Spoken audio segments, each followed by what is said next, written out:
Hey guys, it's Katie, and today I wanted to talk with you guys about my journey with weight loss and body positivity and how I am moving forward with this journey as well. I started a couple months ago, but I thought it'd be nice to hop on here and talk about what I've been going through so far.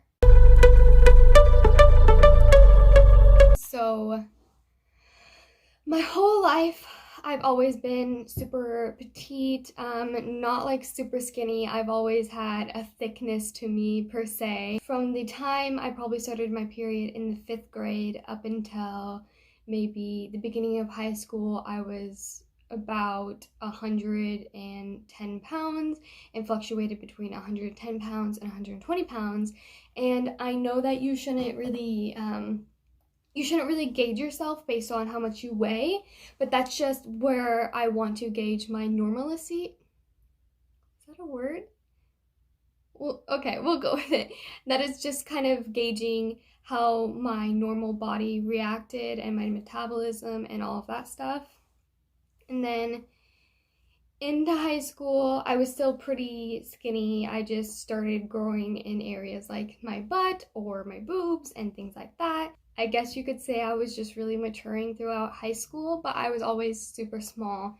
And the thing about it is I realize now that it's an issue, but I didn't think that I was skinny. Even though looking back on all the pictures, I'm like, oh, why can't I be that small again? Why did I think I was fat? I looked good. At some point, my face looked so skinny. I was like, well, I don't want my face to look like that again. Hopefully, I can maintain some level of healthiness to my face structure. I was constantly looking at my arms and my lower belly, the fupa, and I always thought that I was chubby or fat, and I didn't like the way I looked, even though that was not true. And I realized a couple months ago when I wasn't happy with how I looked and I was actually in a good spot that I was actually skinny, and I think I just had some kind of body dysmorphia. Is that what that's called? Yeah. So I realized that I guess most of my life I was struggling with body dysmorphia. I have not been diagnosed. I never went to the doctor for this. I was never diagnosed with it. This is just kind of something that I realized when I actually started gaining weight. I realized how stupid I was. And I think that a lot of other teenagers go through the same thing. Growing up through school, I was constantly stressed and I was constantly sick. So I think that's part of the reason why at some point my face didn't look healthy, or I wasn't eating enough, I wasn't exercising, or I was exercising too much and not eating enough, and I never really balanced that out in my life. Once I quit college and I stopped walking 6 miles a day between the whole campus, and I wasn't walking a mile to my car every morning and every afternoon, I ended up getting an office job. I realized that the activity level that I used to have and the activity level I have now wasn't sufficient enough with how much I was eating in my metabolism to either maintain the weight that I was at or lose weight. So what happened was I ended up gaining weight, and I probably gained about 30 pounds. And although I was gaining weight, I was at a point in my life where I was super happy. So I really didn't care about the weight that I was. And I was happy with where I was financially. I have my own place. I'm able to provide for myself and my family, which is really just my dog and my cat, but you get the picture. I gained the 30 pounds and I wasn't really putting on any more weight. I was just kind of staying at that weight. And I started to notice that I was getting spider veins on the back of my calves, or my left knee hurts all the time if I stand on it too long, and my chest started to hurt. So I realized that I needed to fix the fitness level, and I've always eaten healthy, but I needed to start working on my diet, cutting out the sugar, and really working on myself to feel healthy. At that point, it wasn't about losing weight. It was about feeling healthy and good in my body and not waking up every morning feeling sick. That's when I realized that the weight that I had gained was actually a problem. I started doing a bunch of research on YouTube. I started Googling things. I started looking up exercise videos and working out a goal to actually successfully lose the weight and make myself feel better, but also have the stamina to continue this and to build a lifestyle.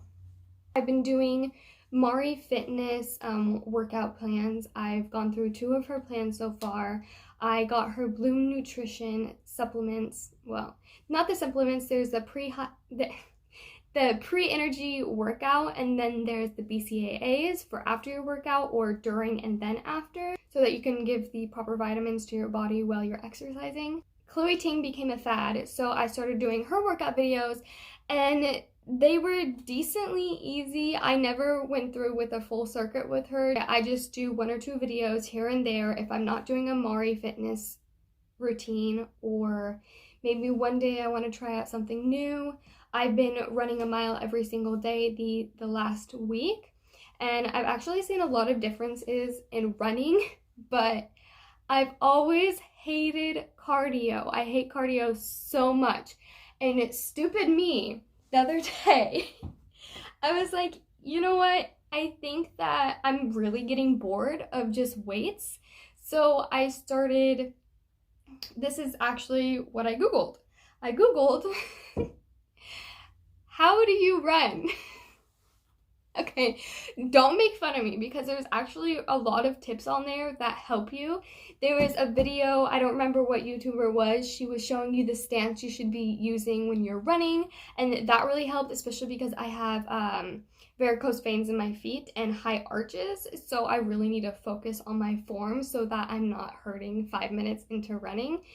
Still working on that. If you have any running shoes recommendations, definitely comment down below because I am looking for a good pair of running shoes.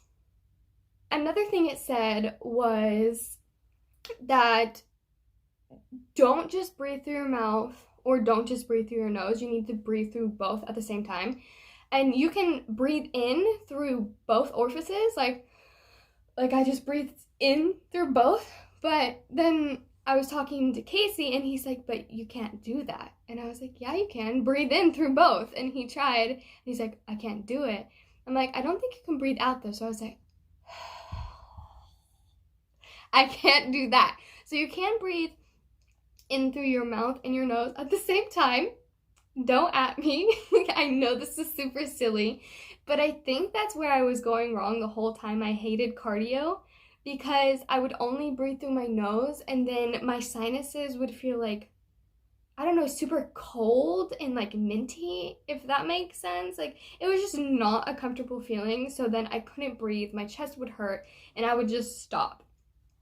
So those 2 tips for the breathing, steady breathing, should I include? Like you need to like breathe in and out steadily. Who cares if people hear you breathe? Like nobody's gonna hate you for it, especially if you're on a treadmill in your house. And then just keeping a good running stance will help you to run longer and improve your stamina. I really started this journey, I want to say January or February, and I really didn't start implementing exercising until April. I just focused on eating better since the time period before, from January, February, March, April.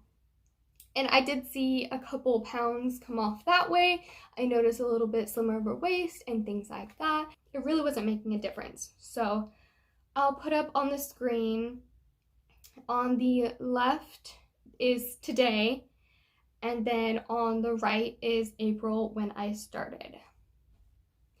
And there isn't really too big of a difference.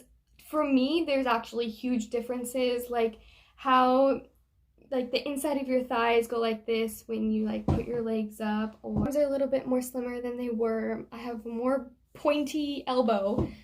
I don't know. I guess because yeah, whatever. My face has slimmed down quite a bit too. Not as much as what it was before, but I am noticing those small changes like in my stomach, in my thighs, my arms, and it's really motivating to keep going. The hard part when I was younger is I was always comparing myself. I was always comparing myself to other influencers and these super skinny models. And now, honestly, I don't really give a shit. Like, I'm not gonna go and compare myself to anybody because I have gained so much body positivity that I think everybody is beautiful no matter what. And I just think that where I am now is somebody else's goal as well. So that really helps me to think better about my life and to think how good I have it compared to a lot of other people. Nonetheless, I do want to feel healthier and better about myself and just get down to that point where I'm not dreading taking a picture with my friends.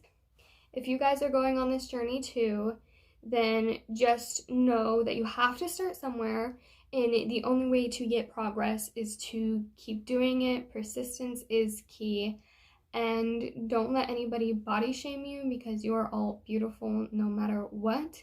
We all go through things in our life that affect us differently, which includes our physical or emotional appearance. Really just wanting to get this off my chest because I haven't really spoken out about this weight loss journey, how far I've come so far. I've never actually talked about it, so this video is really helping me to really connect the dots and to keep moving forward. So I just wanted to share that journey so far with you.